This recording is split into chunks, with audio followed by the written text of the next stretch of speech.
قصة فيلم أب الخيالية هي مستوحاة من قصة حقيقية عن امرأة فقيرة رفضت تبيع بيتها لصالح صفقة تجارية ضخمة، فصاحب المشروع التجاري هذا الرجل الغني ضيق على أصحاب البيت لدرجة ما بتوقعها إنسان. البيت مبدئيا كان في مدينة سياتل الأمريكية وفي منطقة كثير حيوية. اجى رجل الأعمال بيري ديلر واشترى قطعة أرض كثير ضخمة، وكان ضايل بس مكان هذا البيت حتى يكمل مشروعه، فعرض مبالغ خيالية على السيدة إديث ميس فايلد، وهو أصلا مش معني في البيت، هو معني في قطعة الأرض اللي تحته. أحفاد إديث بيقولوا حسب كلام جدتهم إنه أجاها آخر مرة محامي بيري وحط على الطاولة شك مفتوح. هذا الشك تقدر تكتب فيه إيديث أي رقم مخطر على بالها وتروح في نفس اليوم تصرفه في البنك، وكل اللي مطلوب منها كان إنه تطلع من هذا البيت. بس السيدة وللمرة المليون رفضت تبيعه هذا البيت، وبالنهاية في مشروعه لازم يخلص. فبدأت مجموعة بيري العقارية في بناء هذا المشروع الضخم،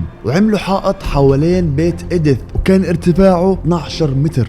12 متر يعني بمعدل 3 طوابق. الحائط كان ضخم لدرجة انه البيت ما عاد يدخل ضوء الشمس، كل النباتات اللي كانت في داخل البيت وخارجه ماتت، والضواو صارت دائما شغالة لانه البيت طول اليوم وكأنه بالليل. وفوق كل هذا الضغط ظلت إيديث عايشة في هذا البيت ورافضة تبيعه لحد ما ماتت سنة 2008 بعد سنتين من التضييق. وفي نفس السنة وبعد وفاتها قرروا أبناء إيديث يبيعوا البيت لبيري ويكسبوا منه شوية فلوس بدل هذه الكآبة اللي وصل إلها بيت العائلة. انت لو مكان إيديث بتبيع هذا البيت ولا بتحافظ عليه؟